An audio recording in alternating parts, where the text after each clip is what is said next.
Hello students, welcome to Vinita tutorial. আশা কৰো সকলো ভালে আছা আৰু অহা কাইলে তোমালোকৰ এক্সাম অসমীয়া হনে গতিকে এতিয়া সোৱা তোমালোকক সকল প্ৰথমতে মই তোমালোকক গোটেই অসমীয়া সিলেবাসখন এবাৰ কৈ দিছো আৰু সিলেবাসৰ মতে আমি কেনেকৈ আগবাঢ়িব লাগে আগবাঢ়ি যাম হল এতিয়া সোৱা তোমালোকৰ প্ৰথম আহিব কম্প্ৰিহেনশনটো থাকিব কি আনচেঞ্জ পেছেজটো তাত 15 মাৰ্কস থাকিব আৰু 15 মাৰ্কসটো কেনেকৈ ডিভাইড হৈ থাকিব সোৱা এই 15 মাৰ্কসত থাকিব ভেৰি শৰ্ট আনসাৰ থাকিব তাতে 1 মাৰ্কে থাকিব 6টা কোৱেশ্চন থাকিব হল আৰু শৰ্ট আনসাৰৰ 3টা কোৱেশ্চন থাকিব 2 নম্বৰকে থাকিব 6 থাকিব আৰু ভেৰি শৰ্ট আনসাৰ ইয়াতে এটো গ্ৰামাৰৰ থাকিব এটো 3 নম্বৰ থাকিব এ 6 6 12 3 15 নম্বৰ থাকিব ইয়াত তাতকে এই 3 নম্বৰটো গ্ৰামাৰৰ হ'ব খালি হা বাকি এই 6 আৰু এই 6 হা এটা অকনমান দীঘলকে লিখিব লাগিব এটাটো একদম এক মাৰ্কৰ হ'ব এই দুইটা মাৰ্কছত 6 6 থাকিব এগিটা তোমালকে হে আনচিন পেছেজটোত পাবা গতিকে পেছেজটো একদম সাৱধানে পঢ়িবা হল এটা বাক্য ভালকে পঢ়ি এটা শব্দ পঢ়িবা হল সেই শব্দগিটাত লাষ্টত চাকে মোৰ মতে বিপৰীত শব্দ দিব সমাৰ্থক শব্দ দিব বা তেনেকুৱা সন্ধি দিব সেই তেনেকুৱা কিটাৰ ভিতৰত গ্ৰামাৰ 3টা গ্ৰামাৰ থাকিব হল এতিয়া সোৱা লিখন কলা আমাৰ আটাইতকে নম্বৰ স্কোৰিং কৰিবলৈ ভাল এই লিখন কলাৰ পৰা হল এতিয়া থাকিব ইয়াত গল্প লিখন বা ৰচনা আদৰ্শমূলক থাকিব 5 নম্বৰ প্ৰতিবেদন 5 নম্বৰ প্ৰতিবেদন কিহৰ ওপৰত স্কুল ফাংচনৰ ওপৰত এনুৱেল ডে ওপৰত স্পৰ্টছ বা কম্পিটিশনৰ ওপৰত স্কুলতে হোৱা খালি ফকৰা যোজনা থাকিব ৰচনা বিচিত্ৰাৰ 11 নম্বৰ পৰা 20 নম্বৰলৈকে যিকিটা ফকৰা যোজনা হেগিটা আকৌ চিঠি ব্যক্তিগত বা কাৰ্যালয় সম্বন্ধীয় জতুৱা খণ্ড বাক্যৰে বাক্য ৰচনা মই তোমালোকক এতিয়া এটো ভিডিওতে যিমানখিনি পাৰো লিখন কলা গোটেই কথাখিনি দি দিম তোমালোকে একবাৰ চালেই তোমালোকে কাইলে লিখিব পৰা হবা তোমালোকে মেইনলি কিহৰ গুৰুত্ব দিব লাগে মই বাৰে কৈ থাকো বানানত সদায় বানানত গুৰুত্ব দিবা বানানত গুৰুত্ব তোমালোকে মুখ যেহেতু অসমীয়া লৈছা তোমালোকে ঘৰত অসমীয়াত আলোচনা কৰা কথা বতৰা কিন্তু তোমালোকৰ আটাইতকৈ কি ভুল হয় বানান হল লিখি চাবা এতিয়া সোৱা ব্যাকৰণত কি আহিব সন্ধি বিসৰ্গ সন্ধি অসমীয়া সন্ধি হল উপসৰ্গ অনুসৰ্গ বাক্য পৰিৱৰ্তন সন্ধিত আহিব 4 নম্বৰ উপসৰ্গত আহিব 2 নম্বৰ অনুসৰ্গত আহিব 2 নম্বৰ বাক্য পৰিৱৰ্তনত আহিব 4 নম্বৰ বাক্য কেইবিধ আমি জানোনে সৰল যৌগিক জটিল মই তোমালোকক কৈ আছো এতিয়া সমাৰ্থক শব্দত 2 নম্বৰ বিপৰীতাৰ্থক শব্দত 2 নম্বৰ ধাতুত 2 নম্বৰ আৰু কাল 2 নম্বৰ মোৰ আগতে দিয়া ভিডিও আছে মই হে তাৰ ভিডিওৰ লিংক বিলাক মানে এই ভিডিওটো ডেসক্ৰিপচন বক্সত লগাই দিম তোমালোকে চেক কৰিবা মই এই গোটেইখিনি ভিডিও অলৰেডি দি থোৱা আছে মানে খালি মই তোমালোকক এটা ৰিভিজন কৰিব কাৰণেহে দিছো এতিয়া সোৱা পাঠ বুলি ক'লে আমি কি বুজি পাওঁ লেসনস এবাৰ কি আহিব অৰণ্য যাত্ৰা আগৰ পৰা আছে অৰণ্য যাত্ৰা কোৱেশ্চন আনসাৰ মোৰ পুৰণা ভিডিওত আছে অৰণ্য যাত্ৰা লিখিছিলে অনুৰাধা শৰ্মা পূজাৰী ডাঙৰীয়ানীয়ে আৰু অসমৰ জনগোষ্ঠীৰ গাঁথনি আৰু সংস্কৃতি আব্দুল ছাত্ৰা দেৱৰ এটো নতুনকৈ এড হৈছে আৰু উদ্যোগী সমাহাত যোৱা বছৰ দিছিলে এইবাৰ আছে লিখিছে দেৱজিৎ ভূঞাই হল আৰু আমাৰটো কবিতা দুটা আগৰ পৰাই আছে বৰগীত শ্ৰী মাধৱদেৱ বিৰচিত জিকি আজান ফকীৰদেৱ ৰচিত হল আৰু প্ৰশস্তি হৈছে ৰঘুনাথ চৌধুৰী দেৱৰ ৰচিত হল এতিয়া মই তোমালোকক লিখন কলাৰ ভিডিওখিনি এবাৰ মই লিখিয়ে থৈছো তোমালোকক এবাৰ কৈ দিছো তোমালোকে ভালকে হেবিলাকৰ মাজেদি যোৱা আৰু লিখি মুখস্থ কৰা এইটো গল্প প্ৰায়ে আহে সোৱা গজেন ককাৰ 3জন পুত্ৰ 3জন অকমন্য দেউতাকৰ সম্পত্তি বিচাৰিলে দেউতাকে পথাৰত পুতি থোৱা বুলি ক'লে গোটেই ৰাতি মাটি খান্দিলে একো নেপালে ককাই খেতি কৰিবলৈ ক'লে 3জনে ককাৰ কথাৰ অৰ্থ বুজি পালে এনেকে আউটলাইন গিটা দিয়া থাকিব এইগিটা বাক্য দিয়া থাকিব ইয়াৰ পৰা তোমালোকে এটা গল্প সুন্দৰ লিখি উলিয়াব লাগিব এতিয়া সোৱা ৰামপুৰ গাঁৱৰ এজন অতি প্ৰতিপত্তিশীল চহকী ব্যক্তি গজেন মহাজন কৰ্মপটুতা আৰু বুদ্ধিদীপ্ততাই তেওঁৰ এই প্ৰতিপত্তিশীল জীৱনটোৰ একমাত্ৰ মূলধন গাঁওখনৰ প্ৰত্যেক বিষয় সভা সমিতি আদিত গজেন ককাৰ পৰামৰ্শ অতি আদৰণীয় কিন্তু ইমানৰ পাছতো এই গজেন ককাৰ মনত যেন দুখ মনত এটা বৰ দুখ কাৰণ তেওঁৰ 3জন সুদৰ্শন পুত্ৰ কাশ্যপ কুণ্ডল আৰু কাৰ্তিক অতি কৰ্ম বিমুখ আৰু এলেহুৱা কোনো ধৰণৰ কাম হাতত লৈ সুকলমে কৰিবলৈ ইচ্ছা নকৰে। ইয়াতে মই এটা কথা কৈ থওঁ দেই, এই যে মই নামকেইটা লিখিছোঁ কাশ্যপ, কুণ্ডল, কাৰ্তিক, এইটো মই নিজে ভাবি লিখিছোঁ। তোমালোকে বিপিন, গজেন, দিলীপ এনেকুৱাও দিব পাৰা, কথা নাই। কিন্তু এনে ধৰা এজন যেতিয়া প্ৰতিপত্তিশীল মানুহ থাকে, তেখেতৰ ল'ৰা ছোৱালীকেইটাৰ পৰা বহুত তেখেতে এক্সপেক্ট কৰে আৰু তেখেতে নামবিলাকো একদম পূৰা চাই দিয়ে। সেইকাৰণে মই অলপমান মানে তেখেতৰ লিগেচিটো ফ'ল' কৰিবৰ কাৰণে কাশ্যপ, কুণ্ডল, কাৰ্তিক এনেকুৱা অলপ হেৰি নামবিলাক দিছোঁ আৰু হাইফাই নামবিলাক দিছোঁ। তোমালোকৰ এইটো নিজৰ ইচ্ছাৰ কথা। কোনো ধৰণৰ কাম হাতত লৈ সুকলমে কৰিবলৈ ইচ্ছা নকৰে হ'ল। কেৱল মাত্ৰ এটাই কথা যে দেউতাকৰ সাঁচতীয়া ধনেৰে সিহঁতৰ জীৱন আৰামত পাৰ হৈ যাব। বুজি পাইছা তাহাঁতি কি বিচাৰে? এদিন তিনিওজন পুত্ৰ লগ হৈ দেউতাকক ক'লে যে তোমাৰ যিহেতু বয়স হৈ আহিছে, গতিকে তুমি আমাৰ তিনিওৰে মাজত তোমাৰ ধন সম্পত্তিখিনি সমানে ভগাই দিয়া। দেখিছানে তাহাঁতৰ ধান্দা? অন্যথা অহেতুক বাক বিতণ্ডাৰ সৃষ্টি হ'ব। তাহাঁতি মানে কাজিয়া পুচাল হোৱাটো বিচৰা নাই আৰু তাহাঁতি তিনিওটাৰ মাজতে সমানে ভাগ কৰি দিবলৈ কৈছে। পুত্ৰ কেইজনৰ কথা শুনি গজেন ককাই এটা বুদ্ধি পাঙিলে। তেওঁ ক'লে যে তোমালোকে ঠিক কথাই কৈছা, মই কথাষাৰ ভাবিয়ে আছিলোঁ, কিন্তু মই চোৰৰ ভয়ত পথাৰত ধন সম্পত্তিখিনি পুতি থৈছিলোঁ। এতিয়া প্ৰকৃততে কোনটো ঠাইত থৈছিলোঁ মই পাহৰি গ'লোঁ। যিহেতু ধন সম্পত্তিৰ কথা মই বেলেগ মানুহক লগাই মাটি খন্দাব বিচৰা নাই। বুজি পাইছা? এতিয়া চোৱা, তোমালোকক যদি ধন সম্পত্তিৰ ভাগ লাগে তেন্তে তোমালোকে খান্দা, আৰু যিজনেই পাব টোপোলাটো তেওঁক বাকী দুজনতকৈ বেছিকৈ ভাগ দিয়া হ'ব। দেখা কথামতে গোটেই ৰাতি তিনিওজন ল'ৰাই মিলি ধন পোৱাৰ আশাত বিশাল পথাৰখন খান্দি পেলালে। দেখা পাইছানে? অ'কে। কিন্তু পুৱালৈকে খান্দি একো নোপোৱাত হতাশ হৈ দেউতাকক কষ্ট অথলে যোৱা বুলি জনালে। তেতিয়া দেউতাকে ভালকৈ মিলাব পৰা নাই। তেতিয়া দেউতাকে সুন্দৰকৈ বুজালে যে যদি কাম কৰা হয় সেই কৰ্ম অথলে কেতিয়াও নাযায়। তোমালোকে চহোৱা পথাৰখনত শস্যৰ খেতি আৰম্ভ কৰা। সেই শস্য বিক্ৰী কৰি তোমালোকে প্ৰয়োজনীয় সকলো ধন সম্পত্তি অৰ্জন কৰি ল'ব পাৰিবা। বুজি পাইছা কথাটো? তিনিওজন পুত্ৰই দেউতাকৰ কথাৰ অৰ্থ আৰু মহত্ব বুজি পালে। কৰ্মৰে তেওঁলোকৰ জীৱন উজ্জ্বল কৰিলে। বুজি পাইছা? নীতি শিক্ষা: কৰ্ম কৃতকাৰ্যতাৰ আন এক নাম, নতুবা কৰ্মশীল ব্যক্তিৰ জীৱনত সদায় উন্নতি হয়। আৰু এই গল্পটো তুমি নাম কি দিবা? এটা নামো দিবলৈ কৈছে নহয়।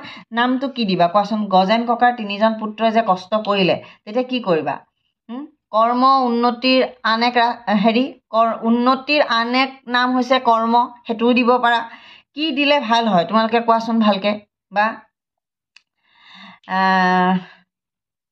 গজেন ককাৰ উপদেশ বুলিও দিব পাৰা, বা গজেন ককাৰ বুদ্ধি বুলিও দিব পাৰা। যি দিয়া তোমালোকে।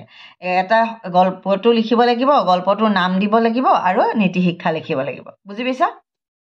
অ'কে। আৰু এটা বেলেগ ধৰণৰ গল্প আছে, চোৱা। তলত দিয়া সংকেত বাক্যবোৰৰ সহায়ত গল্পটো সম্পূৰ্ণ কৰা, শিৰোনাম আৰু নীতি শিক্ষা লিখা। 5 নম্বৰ থাকে। হ'ল। এখন ৰাজ্যত এটা হাতী আৰু এটা বাঘ ... দিব। ৰজাই দুয়োটাকে মাৰিবৰ বাবে পুৰস্কাৰ ঘোষণা ... মানুহ এজনে 20 অনা পিঠাগুৰি টোপোলা এটা থলে ... খাই হাতী মৰিল ... মানুহজনে গছৰ ওপৰত কা কা কৈ গান গাই আছে ... বাঘে গান শিকাব ক'লে ... শিকোৱাৰ চলেৰে বাঘটোক ধৰি মাৰিলে। ৰজাই বলি মানুহজন এজনৰ সৈতে যুঁজিবলৈ ক'লে ... বলি মানুহজন হাতী আৰু বাঘ মৰিছে বুলি কোৱাত পলাল। এতিয়া কথা এটা কওঁ শুনা। এই গল্পটো অকণমান টাফ হিচাপত ল'ৰা ছোৱালীবিলাকে পায়। মই সুন্দৰকৈ লিখি দিছোঁ। এইটো একচুৱেলি লক্ষ্মীনাথ বেজবৰুৱাৰ এটা গল্পৰ পৰা তুলি অনা হৈছে, মানে গল্পৰ আউটলাইন হয়। এতিয়া চোৱা বাক্যকেইটা ভালকৈ পঢ়া। বাক্যকেইটা ইটোৰ লগত সিটোৰ অলপ মিলটো কম দেখা যায়। এখন ৰাজ্যত এটা হাতী আৰু এটা বাঘ হ'ল ... ৰজাই দুয়োটাকে মাৰিবৰ বাবে পুৰস্কাৰ ঘোষণা ... মানুহ এজনে 20 অনা পিঠাগুড়িৰ টোপোলা এটা থলে ... খাই হাতী মৰিল ... মানুহজনে গছৰ ওপৰত কা কাকৈ গান গাই আছে ... বাঘে গান শিকাব ক'লে ... শিকোৱাৰ চলেৰে বাঘটোক ধৰি মাৰিলে ... ৰজাই বলি মানুহ এজনৰ সৈতে যুঁজিবলৈ ক'লে...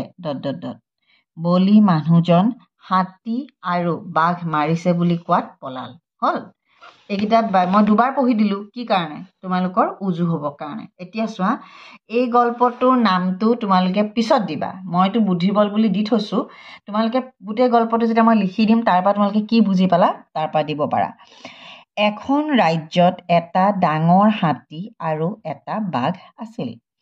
সিহঁত দুয়োটা বৰ দুষ্ট আছিল। সিহঁতৰ উপদ্ৰৱত ৰাজ্যত মানুহ থাকিব নোৱাৰা হৈ পৰিছিল। সেয়েহে ৰজাই এদিন ঘোষণা কৰিলে যে যিজনে এই হাতী আৰু বাঘক বধ কৰিব পাৰিব তেওঁক যথোপযুক্ত পুৰস্কাৰ দিয়া হ'ব। ৰজাৰ ঘোষণা শুনি বহু লোকে হাতী আৰু বাঘ মাৰিবলৈ চেষ্টা কৰিলে।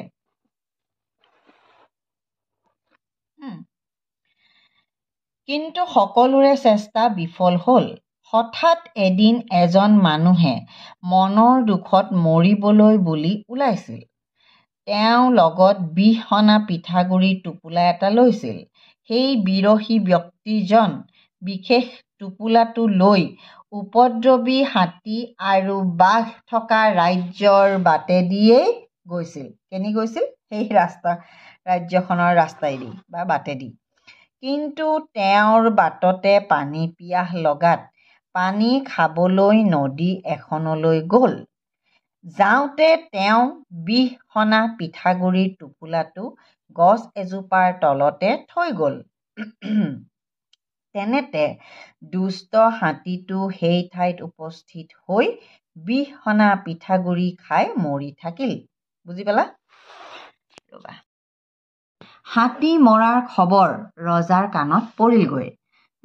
ৰজাই ভুলৈ গম পালে যে সেই 20 অনা পিঠাগুড়িৰ টোপোলাটো নিয়া মানুহজনেই হাতীটো মাৰিলে। মানুহজনক ৰজাৰ ওচৰলৈ লৈ যোৱা হ'ল।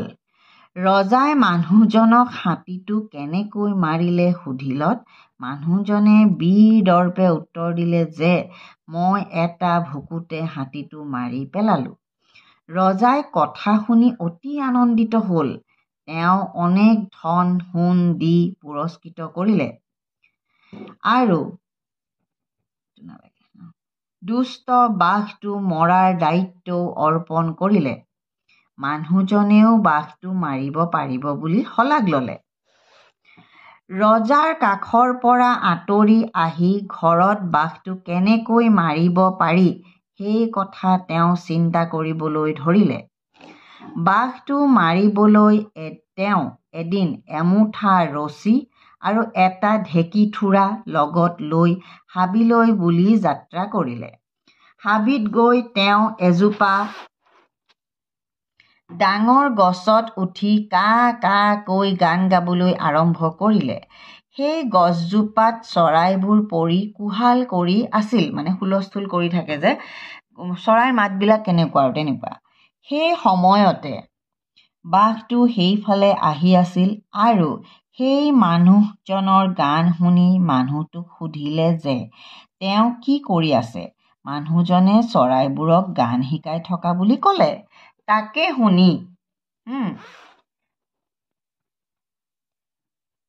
শুনি বাঘটো কি মন গ'ল। বাঘটোৱেও মানুহটোক গান শিকাই দিবলৈ খাটনি ধৰিলে। বাঘটোৰ অনুৰোধ শুনি মানুহটোৱে বাঘটোক ক'লে যে যদি সি মানুহটোক নাখায় তেন্তে তেওঁ বাঘটোক গান শিকাব। বাঘেও শপত খাই মানুহটোক গান শিকাম বুলি গছৰ ওপৰৰ পৰা বাঘেও শপত খাই মানুহটোক নাখাওঁ বুলি ক'লে। তাৰ পিছত মানুহজনে গান শিকাম বুলি গছৰ ওপৰৰ পৰা নামি আহিল আৰু বাঘটোৰ ঠেংকেইটা ৰছীডালেৰে বান্ধি পেলালে। লগতে ঢেঁকী থোৰাটোৰে খুব মৰিয়াবলৈ ধৰিলে। এনেদৰে মৰিয়াওঁতে বাঘটো মৰি থাকিল। দেখা পাইছা? তাৰ পাছত মানুহজনে বাঘটো নি ৰজাক দেখুৱালেগৈ। ৰজা বৰ সুখী হ'ল। ৰজাই মানুহজনক ক'লে, মই আজি তোমাৰ লগত যুঁজ দিবলৈ এজন বলী মানুহ বা ব্যক্তি, তুমি কোনোবা এটা লিখিবা, হয় মানুহ লিখিবা নহয় ব্যক্তি লিখিবা, আমন্ত্ৰণ জনাইছোঁ। যদি তুমি সেই বিশেষ বলী মানুহজনৰ লগত যুঁজ দি জিকিব পাৰা, তেতিয়াহে মই তোমাক ধন সোণেৰে পুৰস্কৃত কৰিম। ৰাতি ৰজাই দুয়োজনকে একেলগে শুৱাই থলে। ৰাতি মানুহজনে ৰজাৰ দ্বাৰা আমন্ত্ৰিত বলী মানুহজনক ক'লে, মই এটা মাত্ৰ ভুকুতে হাতী আৰু বাঘ মাৰিছোঁ। তুমি মোৰ লগত যুঁজ দিব পাৰিবা জানো? মানুহজনৰ কথা শুনি বলী মানুহজন ৰাতিয়েই পলাই গ'ল। ৰাতিপুৱা ৰজাই বহুতো বিচাৰ খোচাৰ কৰিও বলী মানুহজনৰ কোনো শুংসূত্ৰ যদি তোমালোকে টান পোৱা, সন্ধান বুলি লিখিবা, নেপায়। হাতী আৰু বাঘ মৰা বলী মানুহটোক বহুত ধন সোণ দি পুৰস্কৃত কৰিলে। তেতিয়াৰে পৰা ৰজাই নিৰাপদে সুকলমে ৰাজ্য শাসন কৰিবলৈ ধৰিলে। নীতি শিক্ষা: বলেৰে নোৱাৰা কাম বুদ্ধিৰে কৰিব পাৰি। বুজি পাইছা? এটা নীতি শিক্ষা লিখিব লাগিব আৰু নামটো দিছোঁ মই বুদ্ধিৰ বল। তোমালোকে নামটো আৰু কি দিব বুলি ভাবিছা? হ'ল আমি বা নীতি শিক্ষা আৰু কি লিখিব বিচাৰিছা? আমি কামটো নকৰাকৈ ভয় খাব নালাগে, হ'ল নাই? বা বুদ্ধিৰে যিকোনো কাম আমি সুকলমে কৰিব পাৰোঁ, হয় নাই? যিকোনো তোমালোকৰ খালি কণ্টেণ্টৰ ভিতৰত থাকিলেই হয়। বলেৰে কৰিব নোৱাৰা কাম বুদ্ধিৰে কৰিব পাৰি। এইটো এটা সুন্দৰ নীতি শিক্ষা। এই দুটা গল্প মই তোমালোকক দিলোঁ। আৰু মই গল্প লাগিলেও দিওঁ আৰু ফকৰা যোজনাও দিওঁ, প্ৰতিবেদনো দিওঁ। তোমালোকে খালি পৰীক্ষাৰ কাৰণে ভালকৈ পঢ়ি ভালকৈ লিখিবা। এতিয়া চোৱা, এইখিনি হ'ল প্ৰতিবেদন। বিদ্যালয়ত বাৰ্ষিক খেল ধেমালি সপ্তাহ পালন। এইটো এটা প্ৰতিবেদন লিখিছোঁ, বিদ্যালয়ত বাৰ্ষিক খেল ধেমালিৰ সপ্তাহ পালন। দেখা পাইছা? এতিয়া চোৱা, স্থান তোমালোকে পেপাৰবিলাকত মন কৰিছেনে কেতিয়াবা কেনেকৈ লিখে? স্থান দিলে ছাপ'জ যোৰহাট, ডিব্ৰুগড় বা লেপেটকটা এনেকৈ দিয়ে। তাৰপিছতে নিজা বাতৰি দিওঁতা হ'ল ফেব্ৰুৱাৰী। এতিয়া তোমালোকে ফেব্ৰুৱাৰী নিলিখিবা আৰু, এইটো মই মানে ফেব্ৰুৱাৰী এতিয়া তোমালোকলৈ মই আগবঢ়াইছিলোঁ। এইটো লিখিবা তুমি মাৰ্চ। এতিয়া তোমালোকৰ পৰীক্ষা হলত যিহেতু লিখিবা, এইটো তোমালোকে কি লিখিবা? এইটো মাৰ্চ বুলি লিখিবা, হ'ল মাৰ্চ লিখিবা। কিন্তু সদায় খেল ধেমালিবিলাক জানুৱাৰী মাহতে হয়। জানুৱাৰী মাহৰ 10 তাৰিখৰ পৰা আমাৰ বিদ্যালয়ত বাৰ্ষিক খেল ধেমালি সপ্তাহজোৰা কাৰ্যসূচীৰে পালন কৰা হয়। বাৰ্ষিক খেল ধেমালি সপ্তাহ উপলক্ষে আমাৰ বিদ্যালয়খন সুন্দৰকৈ সজাই পৰাই তোলা হয়।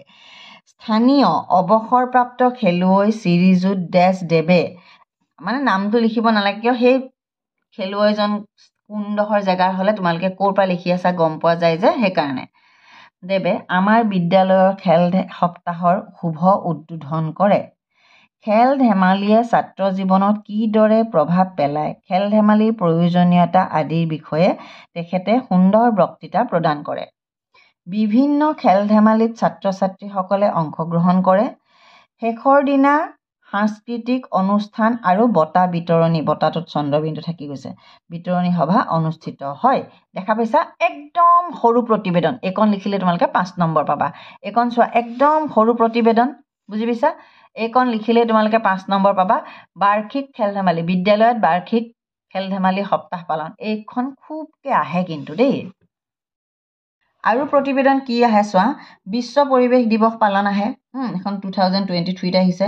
স্বাধীনতা দিৱস পালন আহে, তাৰপিছত গণতন্ত্ৰ দিৱস আহে, বাৰ্ষিক খেল দিৱস আহে, সংগীত প্ৰতিযোগিতা পালন কৰাটো আহে, তৰ্ক প্ৰতিযোগিতা স্কুলত হোৱাটো আহে, শিল্পী দিৱস আহে দেই, শিল্পী দিৱস পালনটো আহে।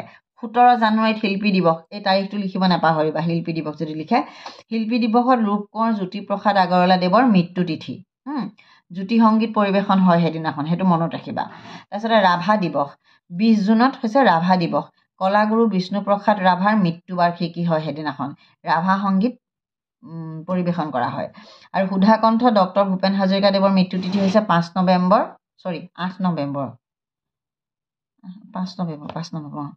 হেৰি এইটো কি বুলি কয়, এখন প্ৰতিবেদন চোৱা, বিদ্যালয়ত জ্যোতি সংগীত প্ৰতিযোগিতা পালন। তাৰ এটা প্ৰতিবেদন, স্থানীয় প্ৰতিবেদন। স্থান স্থানীয় সংবাদদাতা, দেশ ফেব্ৰুৱাৰী। মানে তোমালোকে এইটো মাৰ্চ বুলি লিখিবা দেই, তোমালোকৰ পৰীক্ষা মাৰ্চত হৈছে। যোৱা ইংৰাজী 17 জানুৱাৰী তাৰিখে আমাৰ বিদ্যালয়ত ৰূপকোঁৱৰ জ্যোতিপ্ৰসাদ আগৰৱালাদেৱৰ সোঁৱৰণিত এখনি আন্তঃবিদ্যালয় জ্যোতি সংগীত প্ৰতিযোগিতাৰ আয়োজন কৰা হয়। আমাৰ বিদ্যালয়ৰ অধ্যক্ষ মহোদয়ে প্ৰতিযোগিতাখনিৰ শুভাৰম্ভ কৰে। বিশিষ্ট নিমন্ত্ৰিত অতিথি দেশ দেৱে। লিখিব পাৰা আৰু কিবা এজন অতিথিৰ নাম, প্ৰহ্লাদ বৰঠাকুৰ বা আমুক দেৱে, এনেই আৰু বা মানে XX বা ডট দেৱে জ্যোতিপ্ৰসাদ আগৰৱালাদেৱৰ কৰ্মৰাজি অসমীয়া সাংস্কৃতিক জগতখনলৈ তেখেতৰ অৱদানৰ বিষয়ে সুন্দৰ বক্তৃতা আগবঢ়ায়। স্থানীয় সংগীত শিল্পী ক আৰু খ দেৱে প্ৰতিযোগিতাখনিৰ বিচাৰকৰ আসন শুৱনি কৰিছিল। যিহেতু প্ৰতিযোগিতা পাতিছিল ন হেৰিয়ৰ জ্যোতি সংগীতৰ, সেইকাৰণে প্ৰতিযোগিতাত বিচাৰক লাগিব ন। প্ৰতিযোগিতাৰ শেষত সকলো প্ৰতিযোগীকে ধন্যবাদ জনাই সৰু সুৰা দুষ্কৃতিবোৰ আঙুলিয়াই ভৱিষ্যতে প্ৰতিযোগিতাত অংশগ্ৰহণ কৰিবলৈ অনুপ্ৰেৰণা যোগায়। বিজয়ী প্ৰতিযোগীসকলক মানপত্ৰ আৰু উপহাৰৰ টোপোলা আগবঢ়োৱা হয়। শেষত সকলোকে লঘু আহাৰ বিতৰণ কৰা হয়। প্ৰায় 3 বজাত আমি সকলো ঘৰমুৱা হওঁ। এইখন হৈছে জ্যোতি সংগীত প্ৰতিযোগিতাৰ ওপৰত এখন প্ৰতিবেদন, গম পাইছা। আৰু এখন প্ৰতিবেদন মই তোমালোকক লগতে কৈ থৈছোঁ, তোমাৰ বিদ্যালয়ত অলপতে অনুষ্ঠিত হৈ যোৱা সাংস্কৃতিক অনুষ্ঠানটোৰ বিষয়ে জনাই তোমাৰ বন্ধুলৈ এখন চিঠি লিখা। মই একদম গোটেইখিনি তোমালোকক দি দিছোঁ একফালৰ পৰা, কাৰণ তোমালোকে কাইলৈ কাৰণে একদম পঢ়ি যোৱা আৰু মুঠতে। মৰমৰ বন্ধু হেৰিটো কি হৈছে, চিঠিখন চোৱা। তোমাৰ বিদ্যালয়ত অলপতে অনুষ্ঠিত হৈ যোৱা সাংস্কৃতিক অনুষ্ঠানটোৰ বিষয়ে জনাই তোমাৰ বন্ধুলৈ এখন চিঠি লিখা। দেখিছা, ঠিকনাবোৰ সাংকেতিক আখৰত লিখিবা। ঠিকনা মানে তুমি ডাইৰেক্ট লিখিব নালাগে আৰু দেই। এতিয়া চোৱা, মৰমৰ বন্ধু হ'ল, মোৰ মৰম ল'বা, তোমাৰ মা দেউতাক চিঠি লিখিলে কি কৰিবা, এইডোখৰতে স্থান লিখিবা, তলতে টাংটো দিবা। হ'ল, তোমালোকে যিহেতু মাৰ্চত পৰীক্ষা দিছা, এইটো কি 18/3/2025টো লিখিবা। হ'ল, এইটো ইংলিছত নিলিখিবা, অসমীয়াত লিখিবা দেই। মোৰ ভুলেই হৈছে এইটো। মৰমৰ বন্ধু মোৰ মৰম ল'বা, তোমাৰ মা দেউতাক মোৰ সেৱা জনাবা আৰু ভণ্টিক মোৰ মৰম দিবা। আশা কৰোঁ তুমি ভালে আছা। দেখা পাইছানে? মোৰ ভাল। তোমালৈ এই চিঠিখন লিখাৰ এটি বিশেষ কাৰণ আছে। যোৱা ডিচেম্বৰ মাহৰ 24 তাৰিখে আমাৰ বিদ্যালয়ত অতি সুন্দৰ সাংস্কৃতিক অনুষ্ঠানৰ আয়োজন কৰা হৈছিল। অনুষ্ঠানলৈ মোৰ আৰু লগতে তোমাৰ প্ৰিয় শিল্পী বা X বা যিকোনো আৰু কটো আমি লিখিছোৱেই, মানে পক আমন্ত্ৰণ কৰি অনা হৈছিল। অনুষ্ঠানত আমাৰ বিদ্যালয়ৰ ছাত্ৰ ছাত্ৰীয়েও গীত মাত পৰিৱেশন কৰিছিল।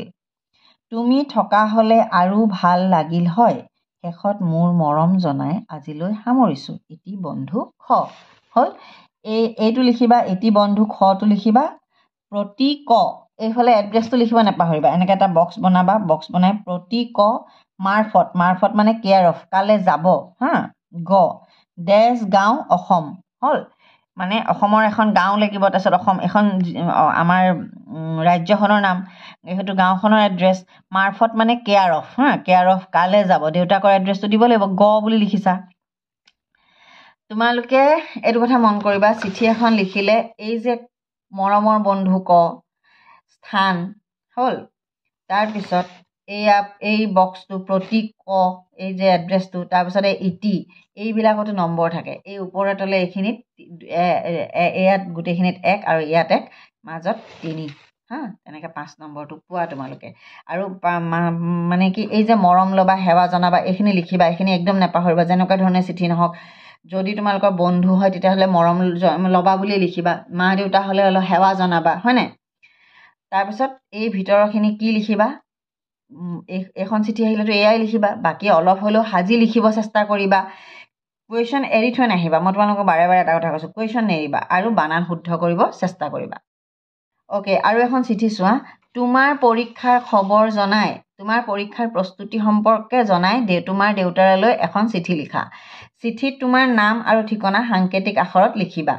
এখন 2019ত আহিছিলে আহি যাবও পাৰে সেইকাৰণে একবাৰ মই পঢ়ি দিছোঁ মোৰ পুৰণা ভিডিঅ' আছে কিন্তু তোমালোকেনো ক'ত আৰু সেইবিলাক চাই থাকিবা ভিউজে নাথাকে মোৰ তাতে সেইকাৰণে এইবাৰ মই আকৌ পঢ়ি দিছোঁ পূজনীয় দেউতাকলৈ লিখিছা এইফালে কি লিখিবা জানানে শ্ৰী হৰি হ'ল শ্ৰী হৰি লিখিবা ডাঙৰ মানুহ হ'লে লিখিলে শ্ৰী হৰি লিখিব লাগে আৰু ইয়াত টাং মানে তাৰিখটো দিবা কাইলৈ পৰীক্ষাৰ হলৰ তাৰিখটো দিবা অ'কে প্ৰথমে মোৰ সেৱা ল'ব আৰু মাক মোৰ সেৱা জনাব ভাইটিক মোৰ মৰম দিব আশা কৰোঁ ঘৰত সকলোৰে ভাল তুমি নিজৰ দেউতালৈ লিখিছা গতিকে এইটো তোমাৰ কথা বৰ্তমান মোৰ ভালেই দেউতা অহা মাহৰ 25 তাৰিখৰ পৰা আমাৰ চূড়ান্ত পৰীক্ষা আৰম্ভ হ'ব মানে যিহেতু অলৰেডি হৈ গৈছে কেই তাৰিখৰ পৰা আৰম্ভ হৈছে সেইটো লিখিবা মই প্ৰায় সকলোবিলাক বিষয়ৰে সুন্দৰ প্ৰস্তুতি চলাই আছোঁ কেৱল বুৰঞ্জী বিষয়ৰ এখন কিতাপৰ মোৰ প্ৰয়োজন হৈছে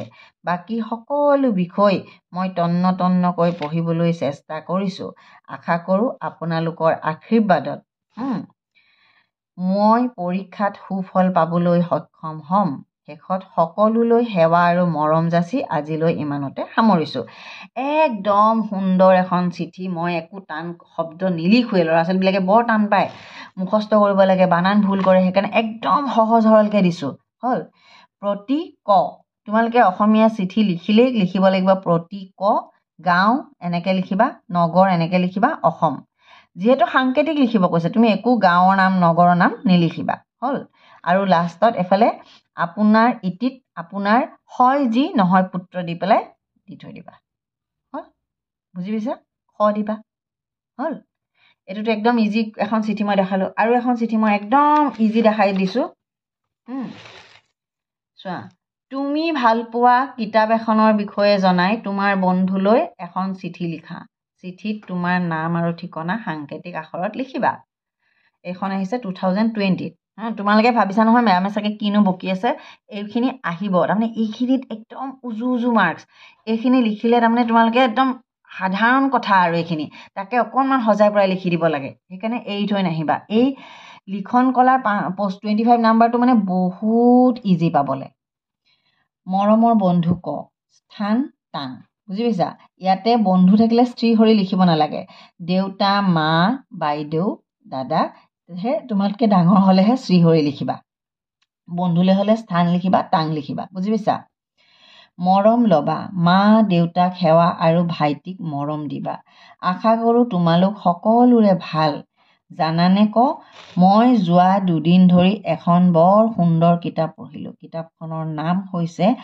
যুগদ্ৰষ্টা কালাম লিখক হৈছে গোবিন্দ প্ৰসাদ ভূঞা কিতাপখন পঢ়ি মই বৰ অভিভূত হৈ পৰিলোঁ মই ভাবিলোঁ তুমি যিহেতু কিতাপ পঢ়ি ভাল পোৱা তোমাকো এই কিতাপখনৰ বিষয়ে জনাওঁ বুজি পাইছা কেলে জনাব বিচাৰিছে তেখেতে